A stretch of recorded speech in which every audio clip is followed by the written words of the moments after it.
Niektóre z najlepszych momentów w grach dzieją się wtedy, gdy kompletnie ignorujesz to, co gra chciała, żebyś zrobił. Zamiast iść do kolejnego znacznika, skręcasz w boczną ścieżkę, otwierasz dziwne drzwi, schodzisz do miejsca, które wygląda na ślepy zaułek i nagle odkrywasz coś, czego wielu graczy nigdy nawet nie zobaczy. W tym materiale pokażę Ci 10 gier, które najbardziej nagradzają jedną rzecz – zwykłą ludzką ciekawość. Elden Ring.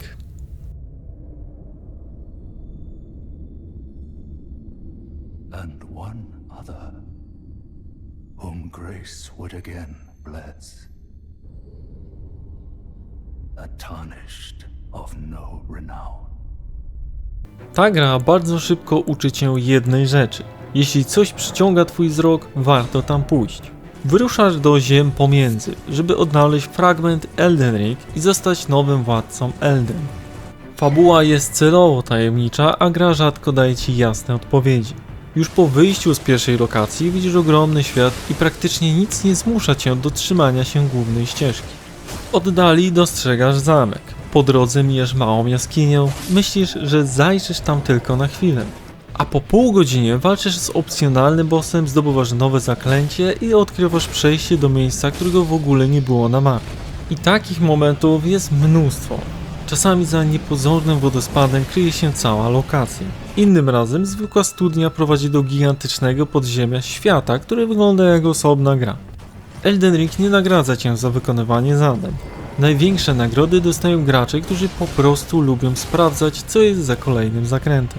To trochę jak klasyczny Dark Souls połączone z otwartym światem, który praktycznie na każdym kroku skrywa jakiś sekret.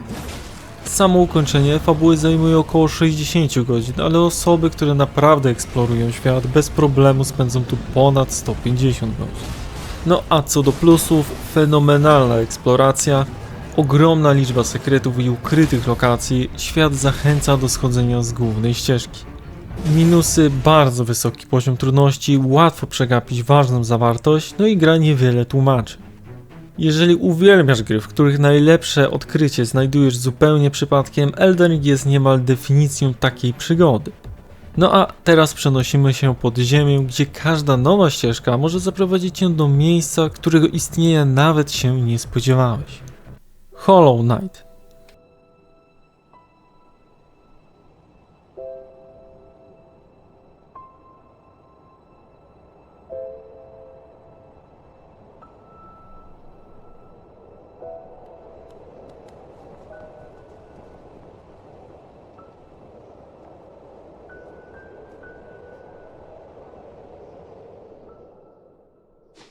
W tej grze bardzo łatwo zgubić drogę. I właśnie dlatego tak trudno się od niej oderwać. Wcielasz się w małego, milczącego wojownika, który przemierza upadłe królestwo Hallownest. Każdy kolejny obszar skrywa fragment historii świata i prowadzi coraz głębiej pod ziemią. Tutaj praktycznie cały czas eksplorujesz, otwierasz nowe przejścia, zdobywasz umiejętności i wracasz do miejsc, które wcześniej były poza zasięgiem. Najlepsze jest to, że gra niemal bez przerwy wynagradza ciekawość. Zauważasz w ścianie małe pęknięcie, uderzasz mieczem i nagle odkrywasz ukrytą komnatę z nowym amuletem albo całkowicie opcjonalny fragment mapy. Innym razem zdobywasz umiejętność podwójnego skoku i przypomina Ci się miejsce, do którego nie mogłeś wcześniej dotrzeć. Wracasz tam z ciekawości, a za przeszkodą czeka nowy boss, sekret albo kolejny kawałek historii świata. Gra sprawia, że cały czas chcesz sprawdzić jeszcze jedną ścieżkę, bo nigdy nie wiadomo, co znajduje się na jej końcu. Więc w tej grze eksploracja jest równie ważna jak walka. No a samo ukończenie gry zajmuje od 30 do 40 godzin, ale odkrycie wszystkich sekretów potrafi pochłonąć znacznie więcej czasu. Plusy: fenomenalny świat do eksploracji, mnóstwo ukrytych lokacji i sekretów, świetny klimat i muzyka. Minusy: łatwo się zgubić, wysoki poziom trudności, wymaga cierpliwości podczas eksploracji. Więc jeśli lubisz gry, które nagradzają każde zboczenie z głównej drogi, ta gra praktycznie cały czas daje Ci powód, żeby powiedzieć: sprawdzę jeszcze tylko to jedno miejsce. No a teraz gra, która zmienia zwykłą ciekawość w największą mechanikę całej rozgrywki. Animal Well.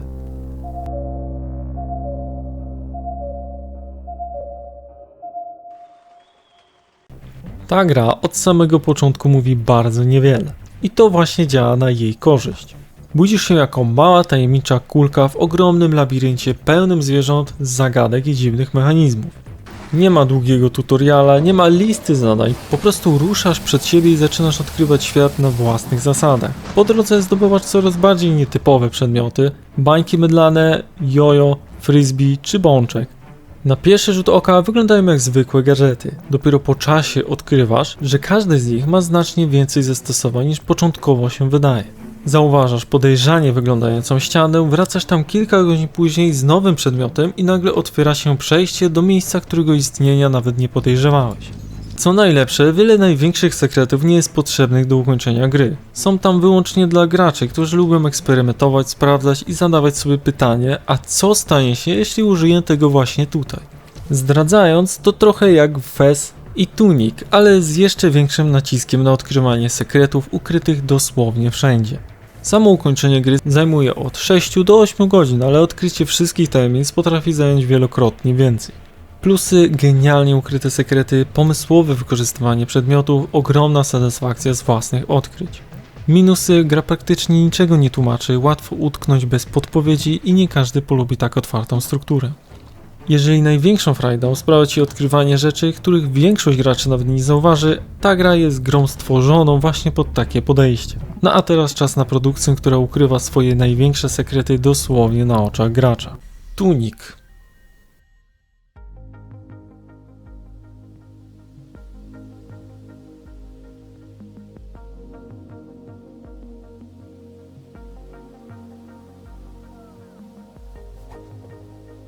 Ta gra wygląda jak urocza przygodówka z małym liskiem, ale nie daj się zwieść temu wyglądowi. Wciela się w niewielkiego bohatera, który trafia do tajemniczego świata pełnego ruin, zagadek i potężnych przeciwników. Od początku praktycznie nie wiesz, kim jesteś, ani co właściwie masz zrobić. Gra bardzo rzadko podaje Ci odpowiedzi. Zamiast klasycznego samouczka znajdujesz porzucone po świecie strony instrukcji obsługi. Problem w tym, że większość z nich jest napisana w języku, którego nie rozumiesz. I właśnie tu zaczyna się najlepsza zabawa. Każda znaleziona kartka zdradza kawałek nowych informacji. Czasem odkrywasz ukrytą mechanikę, o której gra ani razu wcześniej nie wspomniała. Innym razem zauważasz wskazówkę prowadzącą do sekretnego przejścia, obok którego przebiegłeś już kilkanaście razy. Nagle patrzysz na dobrze znaną lokację i dostrzegasz coś, czego wcześniej kompletnie nie zauważyłeś. Tunic nie nagradza za siłę, nagradza za uważność i ciekawość. Im więcej obserwujesz świat, tym więcej tajemnic zaczyna przed tobą się otwierać. To trochę jak klasyczna Zelda połączona z grą logiczną, w której największą zagadką jest sama gra.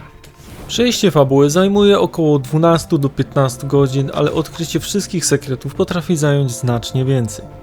Co do plusów, genialny sposób odkrywania mechanik, mnóstwo ukrytych sekretów i ogromna satysfakcja z własnych odkryć. Minusy: łatwo utknąć bez podpowiedzi, wysoki poziom zagadek w końcówce i nie każdemu spodoba się brak wyjaśnień.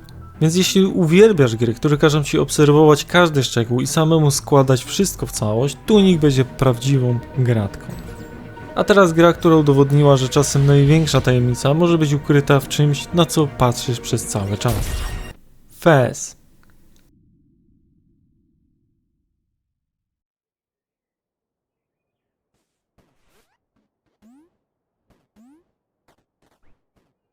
Ta gra zaczyna się jak zwykła platformówka. Skaczesz po platformach, zbierasz kostki i odkrywasz kolejne lokacje.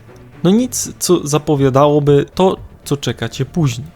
Grasz jako Gomez, nie z Gothica. Mały bohater, który pewnego dnia odkrywa, że jego dwuwymiarowy świat ma trzeci wymiar. Od tej chwili jednym przyciskiem możesz obracać całą mapę. Nagle ściany stają się ścieżkami, przepaście znikają, a miejsca, które chwilę temu wydawały się niedostępne, są dosłownie o krok od Ciebie. To już samo w sobie jest świetnym pomysłem, ale prawdziwa magia zaczyna się później, bo Fez ukrywa sekrety praktycznie wszędzie, na mapie, w dźwiękach i w symbolach, a nawet w samym języku gry. Niektóre zagadki są tak dobrze ukryte, że gracze przez lata wspólnie próbowali je rozwiązać na forach i właśnie za to Fez jest pamiętany do dziś. Nie dlatego, że mówi Ci gdzie iść, tylko dlatego, że nieustannie daje Ci powód, żeby zajrzeć tam, gdzie większość osób nawet nie spojrzy. To trochę jak klasyczna platformówka połączona z jedną wielką zagadką. A samo ukończenie gry zajmuje około 8 do 10 godzin, ale odkrycie wszystkich sekretów to już zupełnie inna historia. Minusy: część zagadek jest bardzo nieintuicyjna, niektóre sekrety trudno znaleźć bez notatek, no i spokojne tempo nie każdemu przypadnie do gustu. Jeżeli lubisz gry, które nie kończą się wraz z napisami końcowymi, Fez potrafi zaskakiwać jeszcze długo po ukończeniu fabuły. A teraz przechodzimy do gry, w której sam wybierasz pokoje, a każdy z nich może skrywać coś, czego kompletnie się nie spodziewasz. Blueprints. Discovery to the executors of my will, then this gift shall lapse. Wyobraź sobie dom, który za każdym razem wygląda inaczej. Właśnie na tym opiera się ta gra. Trafiasz do tajemniczej posiadłości i próbujesz odnaleźć legendarny pokój 46. Problem w tym, że układ domu zmienia się każdego dnia, więc nie da się zapamiętać jednej poprawnej drogi. Za każdym razem, gdy otwierasz nowe drzwi, sam wybierasz, jaki pokój pojawi się za nim. Biblioteka, szklarnia, obserwatorium, a może magazyn. Każda decyzja wpływa na to, jak będzie wyglądała dalsza część wyprawy. I bardzo szybko przestajesz wybierać pokoje tylko dlatego, że wydają się przydatne. Zaczynasz się zastanawiać, a co będzie, jeśli tym razem pójdę zupełnie inną drogą? Właśnie wtedy gra nagradza ciekawość. Niby szukasz jednego pokoju, a po drodze odkrywasz ukryte przejścia, nowe zagadki i wskazówki, które całkowicie zmieniają sposób patrzenia na cały dom. Każda wyprawa zostawia cię z kolejnymi pytaniami i sprawia, że od razu chcesz rozpocząć następną. To trochę jak połączenie gry logicznej z roguelike'iem i tajemniczej przygodówki. Jedno podejście trwa około godziny, ale odkrycie wszystkich sekretów potrafi zająć dziesiątki godzin. Plusy: genialny pomysł budowania posiadłości, świetne zagadki i sekrety, ogromna satysfakcja z odkrywania. Minusy: sporo elementów opiera się na eksperymentowaniu, łatwo przeoczyć ważne wskazówki, no i wymaga cierpliwości. Więc jeżeli lubisz gry, które wynagradzają każde pytanie, a co jeśli, ta gra potrafi wciągnąć bez reszty. A teraz czas na produkcję, która zmienia obserwację najmniejszych detali w najważniejszą mechanikę całej gry. Loreline and the Laser Eyes.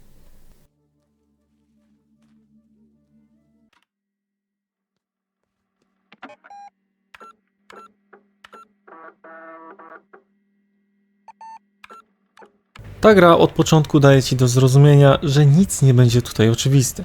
Trafiasz do tajemniczego hotelu, w którym niemal każde drzwi są zamknięte, a każdy pokój skrywa jakąś zagadkę. Nie dostajesz listy zadań ani jasnego celu, masz po prostu zacząć odkrywać. Na początku wydaje się, że rozwiązujesz pojedyncze łamigłówki. Znajdujesz kod do sejfu, otwierasz kolejne drzwi, czytasz notatki, ale po pewnym czasie zauważysz, że wszystko jest ze sobą połączone. Liczba zapisana na obrazie może otworzyć drzwi kilka godzin później. Symbol, który na początku wyglądał jak dekoracja, nagle okazuje się częścią zupełnie innej zagadki. Gra cały czas sprawdza, czy jesteś uważny, nie nagradza szybkiego działania, nagradza graczy, którzy zapamiętują szczegóły, robią notatki i nie boją się wrócić do miejsc odwiedzonych wiele godzin wcześniej. Im bardziej jesteś ciekawy świata, tym więcej zaczynasz rozumieć. To trochę jak Escape Room, połączony z psychologicznym thrillerem, gdzie każda odpowiedź prowadzi do kolejnych pytań. Samo ukończenie gry zajmuje od 15 do 20 godzin, ale satysfakcja z rozwiązania największych zagadek jest naprawdę ogromna. Plusy: fenomenalnie zaprojektowane zagadki, świetny klimat tajemnicy, nagradza spostrzegawczość i cierpliwość. Jeżeli lubisz, kiedy gra traktuje cię jak detektywa, a nie tylko jak gracza, ta gra potrafi pochłonąć na długie godziny. A teraz przenosimy się do świata, w którym największą zagadką jest zrozumienie języka ludzi, z którymi próbujesz rozmawiać. Chants of Sennaar.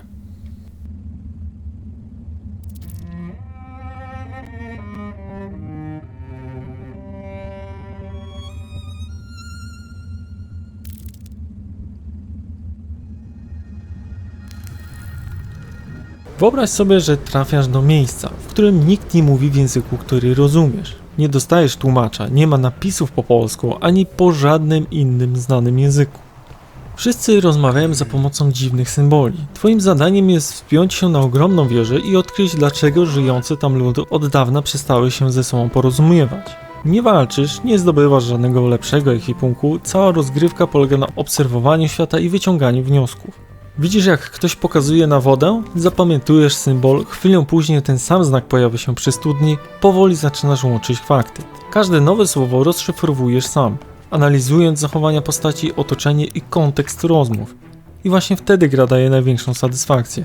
Nie dlatego, że odblokowałeś nową umiejętność, tylko dlatego, że naprawdę zrozumiałeś obcy język. To uczucie jest zaskakująco nagradzające, trochę jak połączenie gry logicznej z detektywistyczną przygodówką, gdzie największym sekretem jest sama komunikacja. a przejście zajmuje od 8 do 10 godzin i praktycznie do samego końca podrzuca ci nowe pomysły. Plusy: genialny pomysł z rozszyfrowaniem języków, ogromna satysfakcja z własnych odkryć, świetny styl graficzny i klimat. Minusy: wymaga cierpliwości i uważności, brak akcji może niektórych zniechęcić i kilka zagadek potrafi zatrzymać naprawdę na długo. Jeżeli lubisz gry, które sprawiają, że czujesz się jak prawdziwy odkrywca, ta gra jest jedną z najbardziej oryginalnych produkcji ostatnich lat. A teraz czas na grę, w której jeden dobrze zauważony szczegół potrafi rozwiązać sprawę sprzed kilkudziesięciu lat. The Case of the Golden Idol.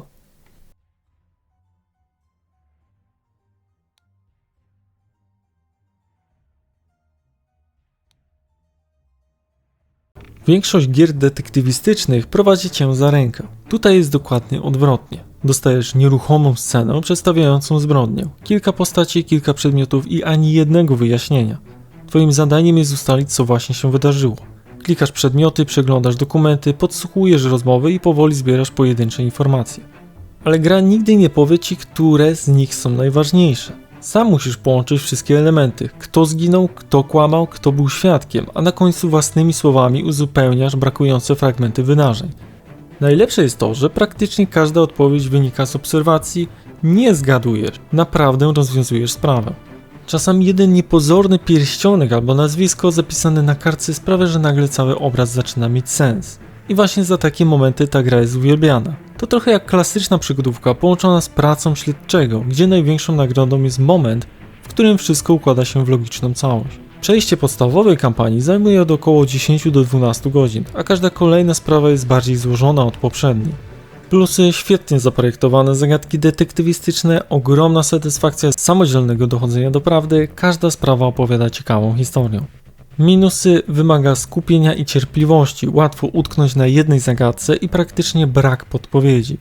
Więc jeśli lubisz gry, które każą ci naprawdę myśleć, zamiast tylko klikać kolejne znaczki, ta gra potrafi wciągnąć na długie godziny. A na koniec została gra, która udowadnia, że największe sekrety nie zawsze są ukryte za zamkniętymi drzwiami.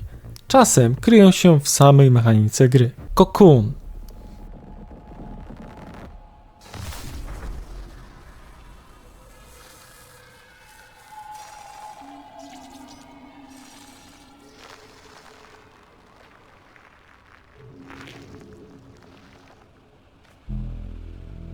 Na początku wydaje się, że to po prostu kolejna gra logiczna. Przesuwasz kulę, otwierasz przejścia, rozwiązujesz zagadki.